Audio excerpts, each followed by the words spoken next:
Vandeham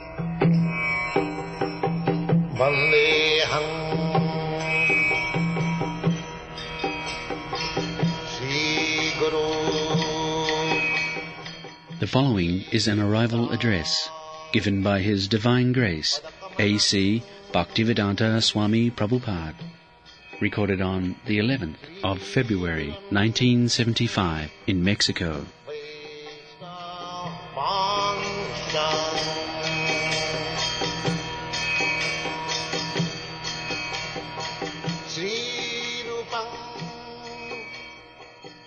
My dear devotees, ladies and gentlemen, I am very glad to see you again, I think after 4 years, 3 years. I was trying to come here again, I like this place, but due to various engagements and due to my old age also, I could not come earlier. But this time, by the arrangement of our Hridayananda Maharaj, I have been forced to come here. So I must thank you for your nice reception. I was received by police escort very nicely, and I remember once I travelled with the Governor of UP in 1962 from Lucknow to Kanpur. So exactly we are driving in the same fashion, escorted by the police, the motorcycle. So anyway, I am so pleased to see you that you are interested in Krishna consciousness movement. So the Krishna consciousness movement is very, very important for the human society. It is not exactly a religious movement as it is understood in the Western country. Religion is described in the English dictionary as a kind of faith. Faith you may accept or may not accept, but religion is the word, as we understand from Sanskrit dictionary, it cannot be rejected, or you and your religion cannot be separated. Therefore, we should understand very clearly that we are experiencing two things. One is matter and another is spirit. Just like there is a stone and there is a small ant. The stone, it may be very big, but it cannot move, it has no life. But the small ant, although it is very small, it has life. So there are two things we can very easily understand. One is dead matter and the other is living force. We are actually living force. Living force, we are covered by the matter. And according to the different types of covering, we are representing different types of living condition. So this living force being encased by the dead matter, it is a struggle for existence. The living force trying to get out of the material encasement, that is called struggle for existence. The living force by nature is jubilant. The supreme living force is God, Krishna, and we are part and parcel of the living force. That is stated in the Bhagavad Gita, two kinds of energies, one material energy, one spiritual energy. The material energy is earth, water, air, fire, sky, mind, intelligence, etc. And the spiritual energy is the living force which is trying to lord it over the material energy. So, aparayam itastu viddhime param, prakriting param, jiva bhuta mahabhavo jayedam dhajati jagat. Krishna says that this material energy is inferior and the superior energy is the living being. So this Krishna consciousness movement is trying to help the living being to come out of the encasement of material energy.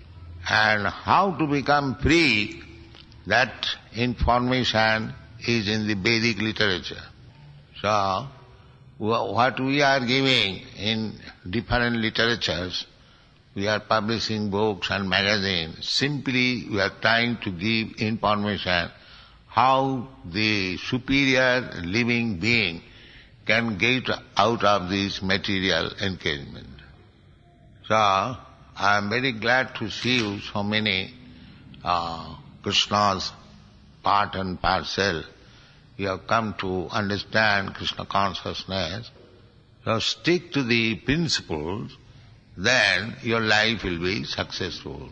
The principle is to purify ourselves. Just like when a man becomes sick, he has to purify himself by regulative principle, by diet, by medicine. Similarly, we have got this material disease covered by the material body.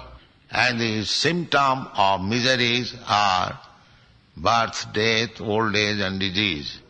So one who is serious about getting out of this material bondage and free from birth, death, old age and disease, so he must take to this Krishna consciousness. It is very simple and easy. If you do not know, if you are not educated, if you have no faith, you can simply chant the Hare Krishna Mahamantra. And if you are educated, logician, philosopher, you can read our books which are already in 15 number. There will be about 75 books of 400 pages to convince the philosopher, scientist, educationist what is Krishna consciousness. It is published in English as well as in other European languages. Take advantage of it. Along with the deity worship in this temple, hold classes, at least 5 hours. As in the schools and colleges, there are regular classes. 45 minutes class, then 5 or 10 minutes recess, again 45 minutes class in this way. So, we have got enough subject matter to study, and if we study all these books, to finish them it will take at least 25 years. So you are all young men, I request you to engage your time in reading books, in chanting, in deity worshipping, and going to preach, selling books. Don't be lazy, always remain engaged, then that is Krishna consciousness. Krishna says in the Bhagavad Gita, Mang hi partha vapasritya jepishu papajunaya sriya vaishya satha shuddha stepi janti parangati. There is no discrimination that this man should be allowed, this woman should not be allowed. No. Krishna says, anyone, sriya vaishya tatha shuddha. Anyone who takes to Krishna consciousness, he becomes free from the material bondage and goes back to Godhead, back to home. So take seriously about this movement and execute the principle, namely no meat eating, no illicit sex, no intoxication, no gambling, and chant 16 rounds. That's all right. Now, if there is any question from them. If everyone is spirit soul, then is the sex life also spiritual? Well, sex life there is no sex life in the spirit soul. Sex life is in the material body. We are not this body. But because we are in this body, therefore we are thinking pleasure of the body is pleasure of the soul. Just like when you are sitting in a nice car, if the car is damaged, the proprietor thinks that he is damaged. But actually he is not damaged, the car is damaged. It is due to our false identification with the body, therefore we think that sex life is a pleasure. But so long we are in this body, sex life is not prohibited, but it is regulated. By regulatory principle, gradually we can give up sex life. Therefore there are 4 orders of life. The beginning is brahmachari. There it is very nicely taught how to remain free from material engagement. But if one is unable to take immediately spiritual activity, he is allowed to marry. The married life is regulated sex life. Then after 50th year, one has to give up this.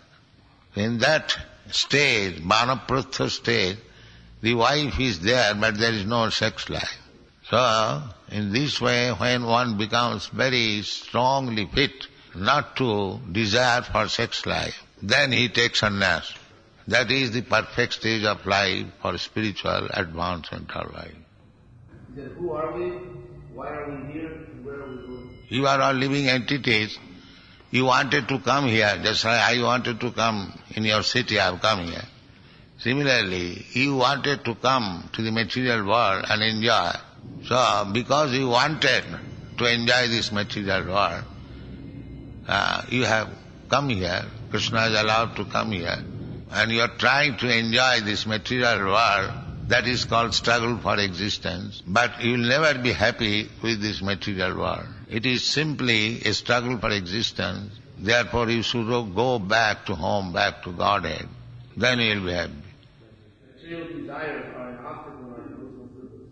By engaging yourself in spiritual activities. That's all.